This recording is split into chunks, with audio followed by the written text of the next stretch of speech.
فرعون کے محل میں پہنچنے والا بچہ حضرت موسیٰ بن عمران علیہ السلام تھے، جن کی پرورش فرعون کے محل میں شاہانہ ماحول میں ہوئی تھی، جبکہ دوسرا بچہ موسیٰ بن ظفر تھا، جسے پہاڑ کے غار میں حضرت جبرائیل امین علیہ السلام کی نگرانی میں پالا گیا۔ اللہ کے دشمن فرعون کے محل میں پلے بڑھے حضرت موسیٰ بن عمران علیہ السلام کو نبوت کا عظیم منصب نصیب ہوا اور وہ اللہ کے برگزیدہ نبی بنے۔ دوسری طرف حضرت جبرائیل امین کی پرورش میں بڑا ہونے والا بچہ موسیٰ بن ظفر بدی کی علامت بنا اور تاریخ میں سامری کے نام سے یاد کیا گیا، جسے برے الفاظ اور انجام کے ساتھ ذکر کیا جاتا ہے۔ ناظرین، سامری کون تھا؟ حضرت مولانا مفتی محمد شفیع رحمۃ اللہ علیہ اپنی تحریر میں فرماتے ہیں کہ مشہور یہی ہے کہ سامری کا اصل نام موسیٰ بن ظفر تھا۔ ابن جریر رحمۃ اللہ علیہ نے حضرت ابن عباس رضی اللہ تعالی عنہ سے روایت نقل کی ہے کہ سامری کی پیدائش اس وقت ہوئی جب فرعون کے حکم کے تحت بنی اسرائیل کے تمام لڑکوں کو قتل کیا جا رہا تھا۔ سامری کی والدہ کو ڈر ہوا کہ سپاہی اس کے بیٹے کو بھی نہ مار ڈالیں، لہٰذا اس نے بچے کو ایک جنگل کے غار میں چھپا دیا اور اسے اوپر سے بند کر دیا۔ کبھی کبھار وہ بچے کی خبر گیری کے لیے وہاں جاتی ہوگی۔ اللہ تعالیٰ نے حضرت جبرائیل علیہ السلام کو سامری کی حفاظت اور پرورش کا حکم دیا۔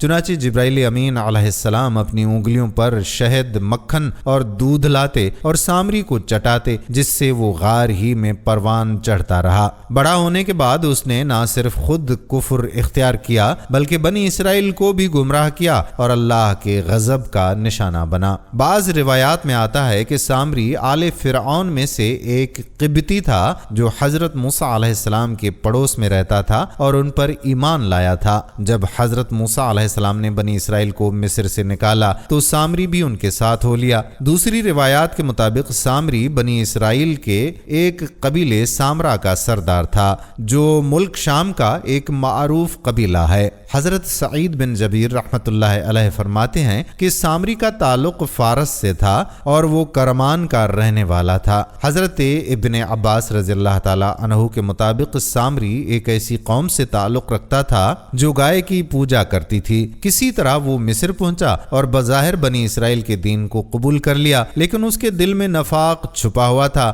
قرطبی کی تفسیر میں بھی یہی مذکور ہے کہ سامری کا تعلق ہندوستان سے تھا جہاں گائے کی عبادت کی جاتی ہے۔ وہ حضرت موسیٰ علیہ السلام پر ایمان لایا لیکن بعد میں دوبارہ کفر کی طرف لوٹ گیا، یا شاید اس نے شروع ہی سے منافقت کے طور پر ایمان کا اظہار کیا تھا، واللہ عالم۔ ناظرین، جب فرعون بحیرہ احمر میں غرق ہو چکا تھا تو بنی اسرائیل کے بہت سے لوگوں کو اس کے مرنے کا یقین نہیں آ رہا تھا۔ حضرت موسیٰ علیہ السلام نے اللہ تعالیٰ سے دعا کی، جس کے بعد اللہ کے حکم سے دریا نے فرعون کی لاش کو خشکی پر پھینک دیا تاکہ بنی اسرائیل کے لیے وہ نشانہ عبرت بنے۔ اس واقعے کا ذکر سورہ یونس آیت نمبر 92 میں ملتا ہے، جہاں ارشاد باری تعالیٰ ہے، آج ہم تیرے جسم کو بچا لیں گے تاکہ تو ان کے لیے نشانہ عبرت ہو جو تیرے بعد آئیں، اور بہت سے لوگ ہماری نشانیوں سے غافل ہیں۔ فرعون کے غرق ہونے کے بعد حضرت موسیٰ علیہ السلام اپنی قوم کو لے کر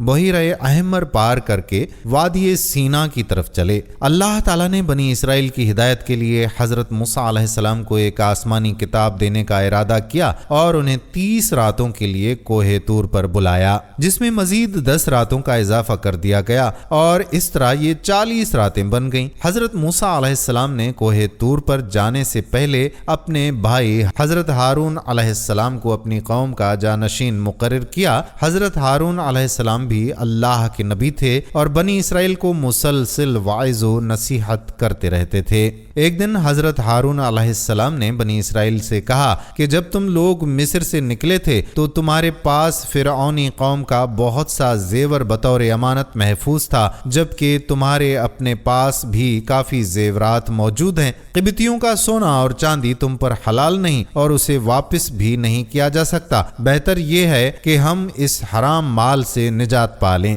انہوں نے ایک گہرا گڑھا کھودا اور سب نے اپنے زیورات اس میں دفن کر دیے۔ سامری جو بنی اسرائیل میں ایک جادوگر تھا یہ سب دیکھ رہا تھا۔ وہ ایک گمراہ شخص تھا اور سونا چاندی پگھلا کر چیزیں بنانے میں ماہر تھا۔ اور لوگ اس کی باتوں کو اہمیت بھی دیتے تھے۔ رات کے آخری پہر جب قوم سو چکی تھی، سامری نے چپکے سے وہ زیورات نکالے اور انہیں اپنی جگہ لے جا کر پگھلا دیا۔ اس نے ان زیورات کو پگھلا کر ایک بچڑے کا مجسمہ بنا دیا۔ اس کے علاوہ سامری نے حضرت جبرائیل علیہ السلام کے گھوڑے کے سموں کے نیچے کی مٹی بھی اس بچڑے میں شامل کی، جو اس نے اس وقت چپکے سے لی تھی جب حضرت جبرائیل علیہ السلام بنی اسرائیل کو دریا پار کروا رہے تھے۔ جب بچڑا تیار ہو گیا تو اس میں یہ خاصیت تھی کہ جب اس میں ہوا داخل ہوتی تو وہ بیل کی طرح آواز نکالتا۔ ناظرین، سامری نے اس مصنوعی آواز والے بچڑے سے بنی اسرائیل کو گمراہ کیا اور ایک بڑی تعداد اس کے مکر و فریب کا شکار ہو گئی۔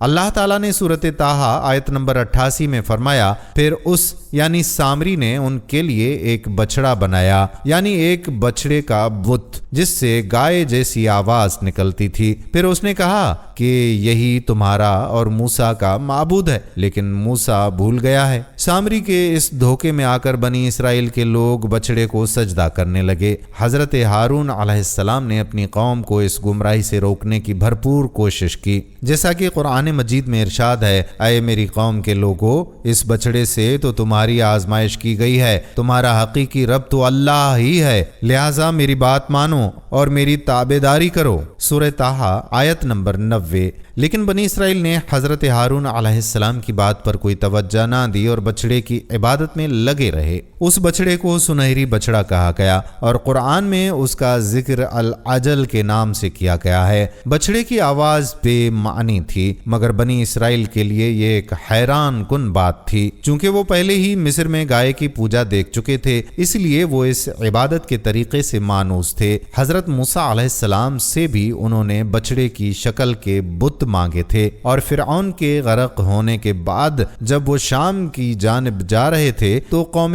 عمالقہ پر بھی ان کا گزر ہوا، جو گائے کی شکل کے بت پوجتے تھے۔ سامری کے بہکاوے میں آ کر وہ جلدی سے بچڑے کی عبادت میں لگ گئے اور چند افراد کے علاوہ تقریباً تمام بنی اسرائیل اس گمراہی میں مبتلا ہو گئے۔ بچڑے کی تخلیق اور اس کی پوجا کا ذکر تورات میں بھی موجود ہے۔ مصر میں گائے کی پوجا کا رواج عام تھا اور یہی اثر بنی اسرائیل میں بھی سرایت کر گیا تھا۔ تورات میں لکھا ہے کہ بنی اسرائیل نے اپنے لیے ایک ڈھلا ہوا بچڑا بنایا اور اس کی پوجا شروع کی، اس کے لیے قربانیاں پیش کیں اور کہا کہ اے اسرائیل، یہی تمہارا دیوتا ہے جو تمہیں مصر سے نکال کر لایا۔ ناظرین، سونے کا یہ بچڑا بنی اسرائیل کو اتنا پسند آیا کہ انہوں نے حضرت ہارون علیہ السلام کی واعظ و نصیحت کو نظر انداز کر دیا۔ وہ بچڑے کی تعظیم اور عبادت چھوڑنے کو تیار نہ تھے اور جواب دیا، ہم تو موسیٰ کے واپس آنے تک اسی کے مجاور بنے رہیں گے۔ ناظرین، ادھر کوہ طور پر اللہ تعالیٰ نے حضرت موسیٰ علیہ السلام کو اطلاع دی کہ سامری نے آپ کی قوم کو گمراہی میں مبتلا کر دیا ہے، جیسا کہ قرآن مجید میں ارشاد باری تعالیٰ ہے، اے موسیٰ،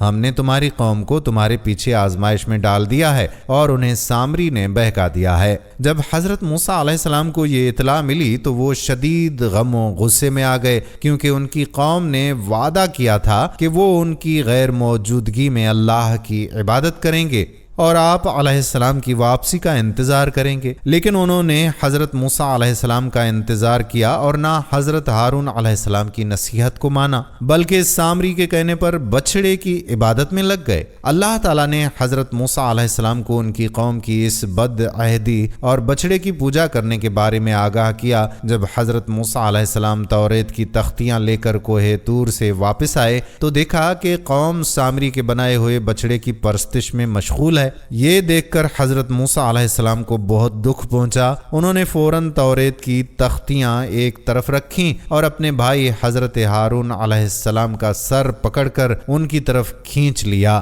حضرت ہارون علیہ السلام نے وضاحت کی کہ اے میرے ماں جائے، ان لوگوں نے مجھے بے بس سمجھا اور قریب تھا کہ مجھے قتل کر دیتے، تو مجھ پر دشمنوں کو ہنسنے کا موقع نہ دو۔ حضرت موسیٰ علیہ السلام نے اپنے بھائی سے سوال کیا، اے ہارون، جب تم نے انہیں گمراہ ہوتے دیکھا تو تمہیں کس چیز نے روکا کہ تم میرے پاس نہ آئے؟ کیا تم بھی نافرمان ہو گئے تھے؟ غصے میں حضرت موسیٰ علیہ السلام نے اپنے بھائی حضرت ہارون علیہ السلام کی داڑھی اور سر پکڑ کر جھنجھوڑا۔ حضرت ہارون علیہ السلام نے انہیں روکا اور کہا، اے میرے ماں جائے بھائی، میری داڑھی نہ پکڑو اور نہ میرے سر کے بال کھینچو۔ مجھے یہ خیال تھا کہ کہیں آپ یہ نہ کہیں کہ میں نے بنی اسرائیل میں تفرقہ ڈال دیا اور آپ کی بات کا انتظار نہ کیا۔ حضرت ہارون علیہ السلام نے حضرت موسیٰ علیہ السلام کو وضاحت دیتے ہوئے کہا کہ قوم میری کسی بات کو سننے کے لیے تیار نہیں تھی، اور مجھے یہ خیال آیا کہ اگر میں انہیں چھوڑ کر آپ کے پاس چلا آیا تو آپ یہ سوال کرتے کہ میں آپ کی غیر موجودگی میں قوم کی رہنمائی کیوں نہیں کر رہا تھا،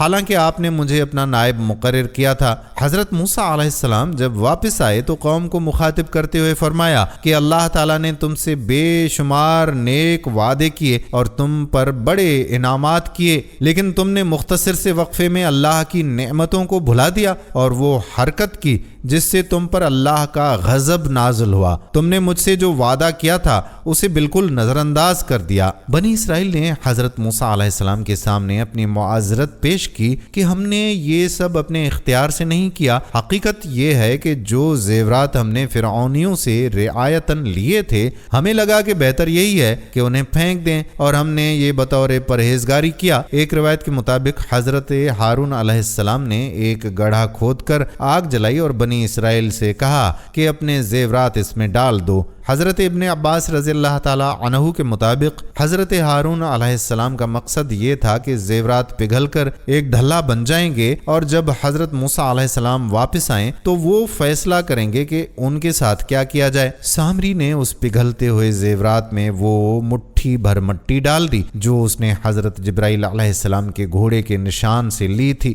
سامری کی نیت فتنہ پیدا کرنے کی تھی۔ حضرت ہارون علیہ السلام نے اللہ تعالیٰ سے دعا کی کہ یہ معاملہ حل ہو جائے، لیکن سامری نے اپنی ناپاک خواہش پوری کی اور بچڑا بنوا دیا جو بچڑے جیسی آواز نکالتا تھا۔ یہی بچڑا بنی اسرائیل کے لیے گمراہی کا باعث بنا۔ بنی اسرائیل سامری کے بہکاوے میں آ گئے اور اس بچڑے کی پرستش کرنے لگے، اس کے سامنے سجدے میں گر جاتے اور جب بچڑے سے آواز آتی تو سجدے سے سر اٹھا لیتے۔ یہ لوگ دوسرے لوگوں کو بھی گمراہ کرنے لگے اور کہنے لگے کہ دراصل یہی اللہ ہے۔ حضرت موسیٰ بھول کر کسی اور جگہ اللہ کی تلاش میں چلے گئے ہیں، حالانکہ تمہارا رب یہی بچڑا ہے۔ بنی اسرائیل کے دلوں میں اس بچڑے کی محبت سرایت کر گئی اور وہ اس کے ارد گرد مجاور بن کر بیٹھ گئے۔ یہ مصنوعی آواز اس وجہ سے آتی تھی کہ جب ہوا پیچھے کے سوراخ سے گزرتی تو بچڑے کے منہ سے نکلتی، جس سے آواز پیدا ہوتی تھی۔ انہوں نے اس بچڑے کا نام بہمود رکھ دیا تھا اور یہی بچڑا ان کی گمراہی کا باعث بنا۔ حضرت ہارون علیہ السلام سے بعض برس کے بعد اب حضرت موسیٰ علیہ السلام سامری کی طرف متوجہ ہوئے جو شرمندہ سا کھڑا تھا۔ حضرت موسیٰ علیہ السلام نے اسے سختی سے مخاطب کرتے ہوئے پوچھا، سامری تیرا کیا معاملہ ہے؟ تو نے قوم کو بت پرستی کی طرف کیوں لگا دیا؟ سامری نے جواب دیا کہ میں نے وہ چیز دیکھی جو اوروں نے نہیں دیکھی۔ میں نے فرشتے کے نقشے پا سے مٹی کی ایک مٹھی بھر لی اور پھر اسے بچڑے کے قالب میں ڈال دیا۔ میرے دل نے مجھے یہی بات اچھی لگائی۔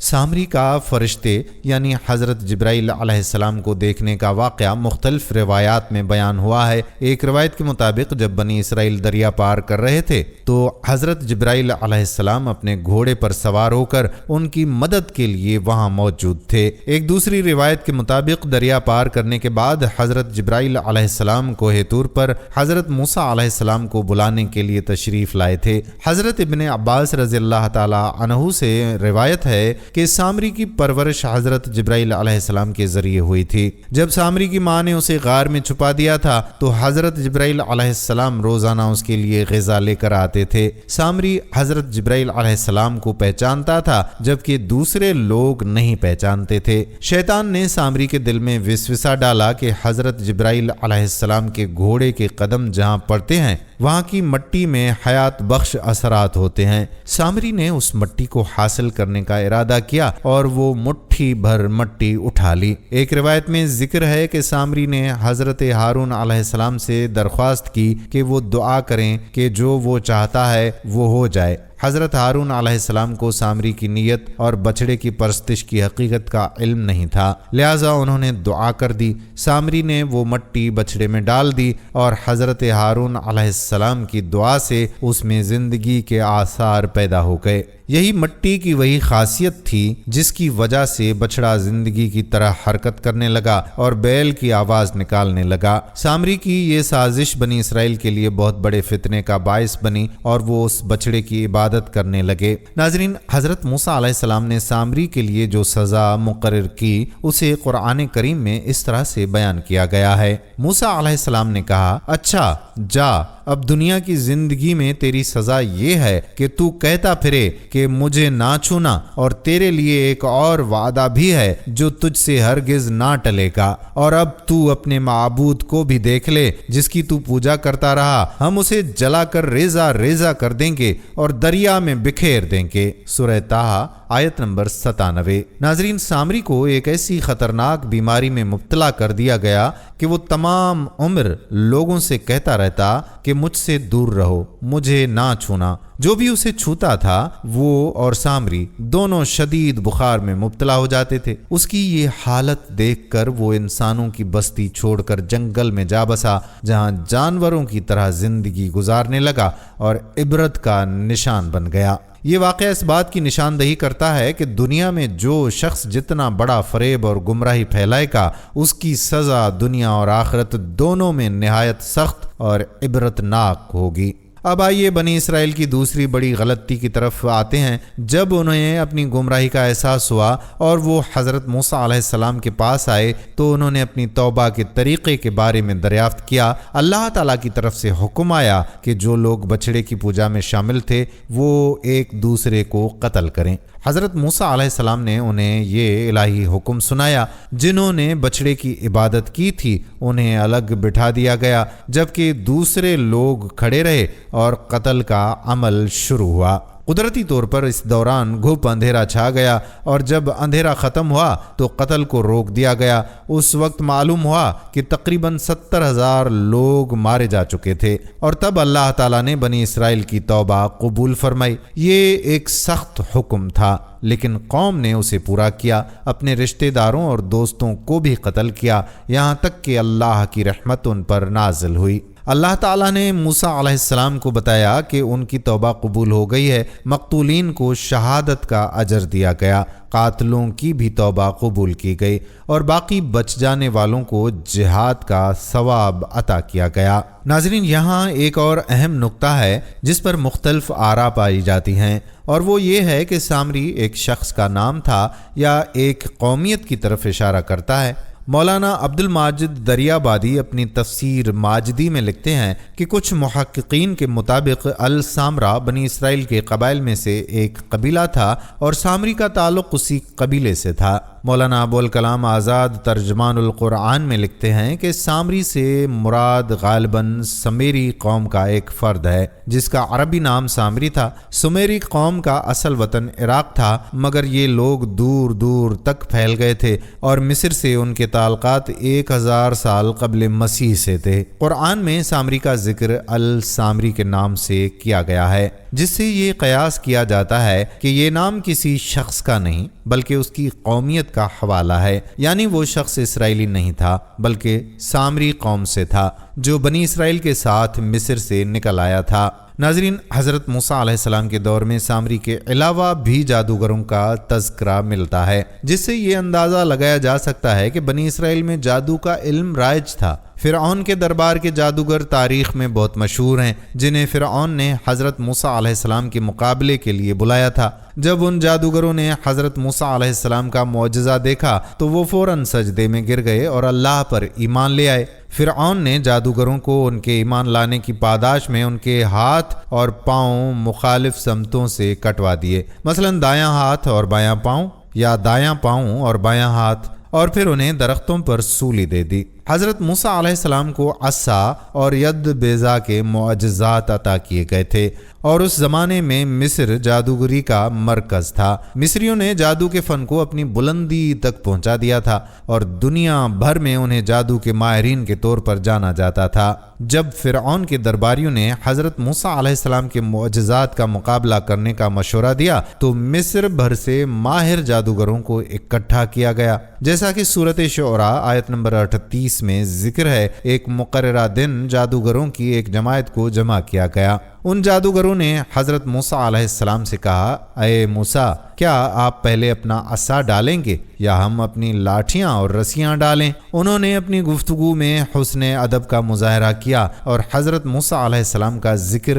اپنے ذکر سے پہلے کیا، جس کی برکت سے اللہ تعالیٰ نے انہیں ایمان لانے کی توفیق عطا فرمائی۔ ناظرین، امام عبد الرزاق، ابن جریر، ابن منذر، ابن ابی حاتم اور ابو الشیخ نے حضرت ابن عباس رضی اللہ تعالیٰ عنہ سے روایت کیا ہے کہ فرعون کے دربار میں لائے گئے جادوگر ابتدائی طور پر 70 افراد تھے۔ دن کے پہلے حصے میں وہ جادوگر تھے اور شام تک وہ شہدا بن گئے۔ جب انہوں نے ایمان قبول کیا اور انہیں قتل کر دیا گیا، بڑے بڑے جادوگروں کے ناموں میں نام یہ شامل تھے: نمبر 1 صابور، نمبر 2 عازور، نمبر 3 ہت، نمبر 4 یسفی۔ یہ جادوگر اپنے فن پر بہت گھمنڈ رکھتے تھے اور اپنے میدان میں لاجواب استاد سمجھے جاتے تھے۔ وہ فرعون کے حکم پر حضرت موسیٰ علیہ السلام کے معجزات کو چیلنج دینے کے لیے آئے ہوئے تھے اور بڑے فخر سے حضرت موسیٰ علیہ السلام سے کہا، آپ چاہیں تو پہلے اپنا کمال دکھا دیں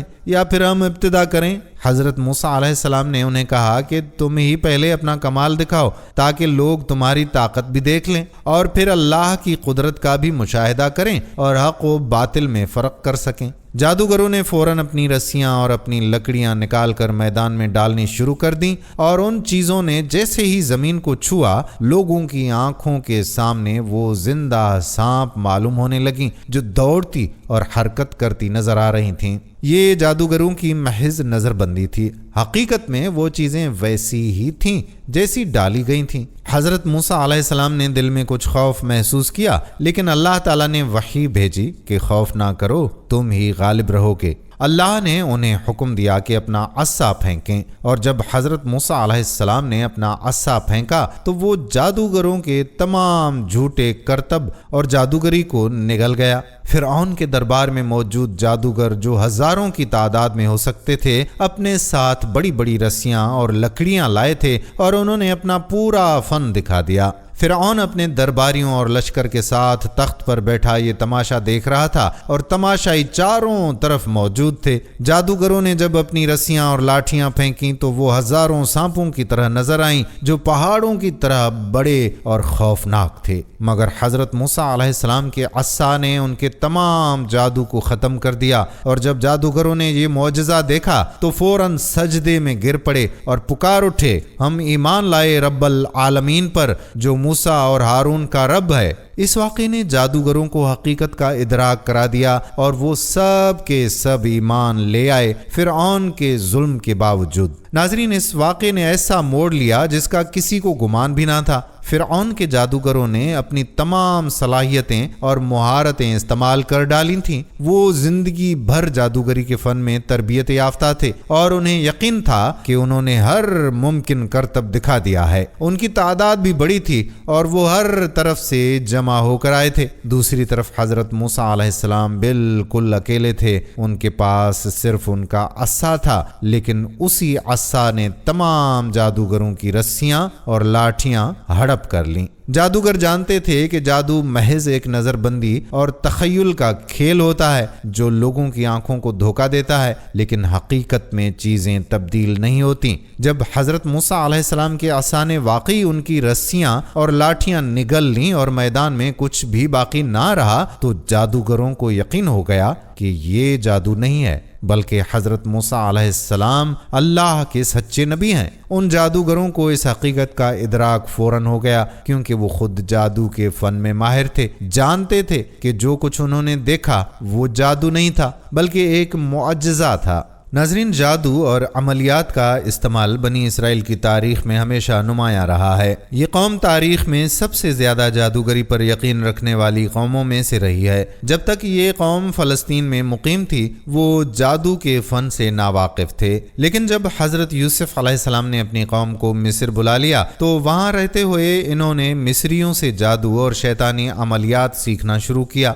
مصر اس دور میں جادوگری کا عالمی مرکز تھا اور بنی اسرائیل نے وہاں رہ کر فرعون کے ماہر جادوگروں سے اس فن کو سیکھا تھا۔ مصر میں رہتے ہوئے جہاں فرعون نے بنی اسرائیل کو غلام بنا کر اپنی عظیم عمارات اور اہرام تعمیر کروائے، وہیں ان پر ظلم و ستم بھی ڈھائے گئے۔ ان مصری جادوگروں کی شیطانی تعلیمات نے بنی اسرائیل پر بھی اثر ڈالا اور انہوں نے مصریوں کی بہت سی برائیاں اور جادو کے فنون سیکھ لیے۔ سامری جیسے جادوگر جن کا ذکر قرآن میں آیا ہے اسی وقت مصر میں موجود تھا۔ یہ بات یاد رکھنی چاہیے کہ قرآن مجید جو رشد و ہدایت کی کتاب ہے، قصے کہانیوں کی کتاب نہیں۔ قرآن میں تاریخی واقعات کا ذکر مختصراً عبرت کے لیے کیا گیا ہے، اور سامری کا ذکر بھی اسی تناظر میں ہی ملتا ہے۔ سامری بنی اسرائیل کا سب سے خطرناک جادوگر تھا جس نے اپنی جادوگری سے قوم کو گمراہ کیا۔ ناظرین، اب ہم آپ کو بتاتے ہیں کہ اسلام میں جادو کے بارے میں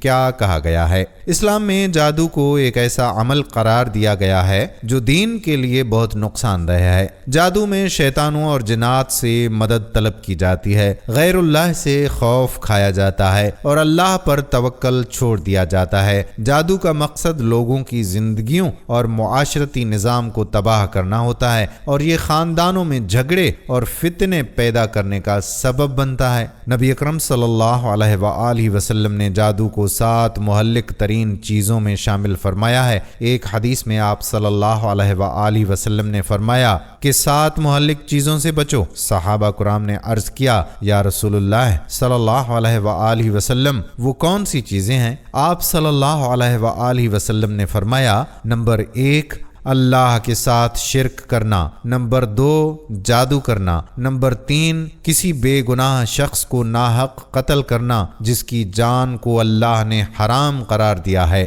نمبر 4 سود کھانا، نمبر 5 یتیم کا مال کھا جانا، نمبر 6 جنگ کے دن میدان سے پیٹھ پھیر کر بھاگ جانا، نمبر 7 پاک دامن اور بے قصور عورت پر تہمت لگانا۔ اسلام میں جادو کو سحر کے نام سے جانا جاتا ہے۔ قرآن و سنت میں سحر کو ایک ایسا عمل کہا گیا ہے جس میں شیطانوں کو خوش کرنے کے لیے ان سے مدد لی جاتی ہے۔ شیاطین کو راضی کرنے کے مختلف طریقے ہوتے ہیں، جن میں بعض اوقات ایسے منتر اور کلمات استعمال کیے جاتے ہیں جن میں کفر و شرک کے الفاظ شامل ہوتے ہیں۔ شیطان اس طرح کے اعمال سے خوش ہوتا ہے اور جادوگر کو اپنی مدد فراہم کرتا ہے۔ جادو کے نقصانات فرد، خاندان اور معاشرتی سطح پر بہت زیادہ ہیں، اسی لیے اسلام میں جادو کو سختی سے ممنوع قرار دیا گیا ہے اور نبی صلی اللہ علیہ وآلہ وسلم نے اس سے بچنے کی ہدایت فرمائی ہے۔ اسلام میں جادو کو ایک نہایت ہی خطرناک اور تباہ کن عمل قرار دیا گیا ہے۔ یہ بھی ثابت ہے کہ رسول اکرم صلی اللہ علیہ وآلہ وسلم پر ایک موقع پر یہودیوں نے جادو کیا تھا جس کے اثرات آپ صلی اللہ علیہ وآلہ وسلم پر ظاہر ہوئے۔ صحیح بخاری اور دیگر احادیث کی کتب میں یہ واقعہ درج ہے کہ ایک یہودی شخص نے نبی کریم صلی اللہ علیہ وآلہ وسلم پر جادو کیا تھا۔ جب آپ صلی اللہ علیہ وآلہ وسلم نے اس کے اثرات محسوس کیے تو حضرت جبرائیل علیہ السلام نازل ہوئے اور سورۃ الفلق اور سورۃ النساء، جنہیں معوذتین کہا جاتا ہے، یہ نازل ہوئیں۔ حضرت جبرائیل علیہ السلام نے آپ صلی اللہ علیہ وآلہ وسلم کو بتایا کہ جادو کا طلسم ایک کنویں میں رکھا ہوا ہے۔ پھر حضرت علی علیہ السلام کو وہاں بھیجا گیا جو اس طلسم کو واپس لے آئے۔ نبی اکرم صلی اللہ علیہ وآلہ وسلم نے حضرت علی رضی اللہ تعالی عنہ سے کہا کہ طلسم کی گرہیں ایک ایک کر کے کھولیں اور ہر گرہ کے ساتھ ان سورتوں کی آیات پڑھیں۔ جب ایسا کیا گیا تو آپ صلی اللہ علیہ وآلہ وسلم ایسے اٹھ کھڑے ہوئے جیسے آپ پہلے کسی بوجھ سے بندھے ہوئے تھے۔ بحوالہ صحیح بخاری۔ نبی اکرم صلی اللہ علیہ وآلہ وسلم نے ایک حدیث میں یہ بھی فرمایا کہ کچھ باتیں جادو جیسی ہوتی ہیں، یعنی کچھ لوگ اپنی فصاحت و بلاغت سے سچ کو جھوٹ اور جھوٹ کو سچ بنا کر پیش کرتے ہیں اور اس طرح لوگوں کو گمراہ کر سکتے ہیں۔ اسی لیے نبی اکرم صلی اللہ علیہ وآلہ وسلم نے ایسے جملوں کو جادو سے تشبیہ دیا ہے۔ اسلام میں جادو اور اس کے اثرات کو روکنے کے لیے سخت ہدایات دی گئی ہیں۔ ایک حدیث میں نبی اکرم صلی اللہ علیہ وآلہ وسلم نے فرمایا ہے کہ جو شخص کسی نجومی یا کاہن کے پاس جا کر اس سے کوئی بات پوچھتا ہے تو 40 دن تک اس کی نماز قبول نہیں ہوتی۔ ایک اور حدیث میں ہے کہ جو شخص کسی کاہن کی بات کی تصدیق کرے اس نے اسی وحی کا انکار کیا جو محمد صلی اللہ علیہ وآلہ وسلم پر نازل ہوئی۔ اسلام میں جادو سیکھنے اور جادو کرنے کو کفر قرار دیا گیا ہے۔ جو شخص جادو کرتا ہے اس پر توبہ نہیں کرتا، اس کے لیے شریعت میں سخت ترین سزا موت رکھی ہوئی ہے۔ اس کی بنیاد حضرت جندب ابن کعب رضی اللہ تعالی عنہ سے مروی ہے۔ نبی اکرم صلی اللہ علیہ وآلہ وسلم کی اس حدیث پر ہے، یہ سزا اس لیے ہے کہ جادو معاشرتی انتشار اور شیطان کے ایجنٹوں کی کامیابیوں میں سے ایک بہت بڑی تباہی ہے، خصوصاً جب جادو میاں بیوی کے درمیان تفریق پیدا کرنے کے لیے کیا جاتا ہے، جس پر شیطان خاص طور پر خوش ہوتا ہے۔ ناظرین، اسلام میں جادو کرنا یا اس کی مدد لینا ایمان کے خلاف ہے اور اسے سخت گناہ قرار دیا گیا ہے۔ اسی لیے ہمیں جادو سے مکمل اجتناب کرنے اور اللہ پر بھروسہ کرنے کی ضرورت ہے۔ ناظرین، نبی کریم صلی اللہ علیہ وآلہ وسلم نے فرمایا، جادوگر کی سزا یہ ہے کہ اسے تلوار سے قتل کیا جائے۔ اس قانون پر خلفائے راشدین نے سختی سے عمل کیا۔ جادو کا اثر تب ہوتا ہے جب اللہ تعالیٰ کا حکم ہو، کیونکہ کائنات میں ہر چیز اللہ کے حکم کی تابع ہے۔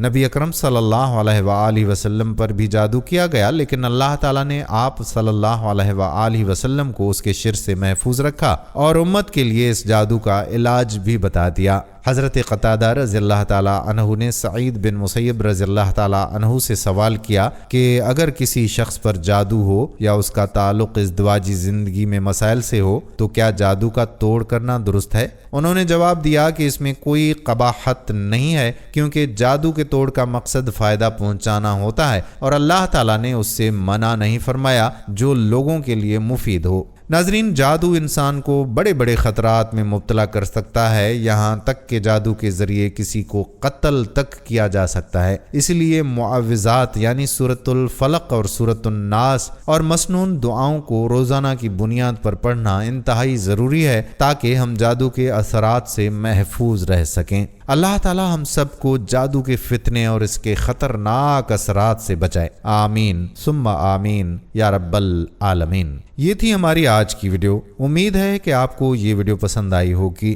اگر آپ کو ہماری ویڈیو اچھی لگی ہو تو براہ کرم ہمارے چینل کو سبسکرائب کر لیں اور بیل آئیکن کو بھی دبا دیں تاکہ آپ کو ہماری آنے والی مزید معلوماتی ویڈیوز کا نوٹیفیکیشن بر وقت مل سکے۔ ویڈیو کو لائک کریں اور اپنی قیمتی رائے کمنٹس میں ضرور دیں۔ آپ کمنٹس میں اپنے سوالات بھی ہم تک پہنچا سکتے ہیں۔ اللہ تعالیٰ آپ کو اپنی حفظ و امان میں رکھے، آمین۔ آنے والی ویڈیو تک اپنے میزبان قادر بخش کلہوڑوں کو اجازت دیجیے۔ اللہ حافظ۔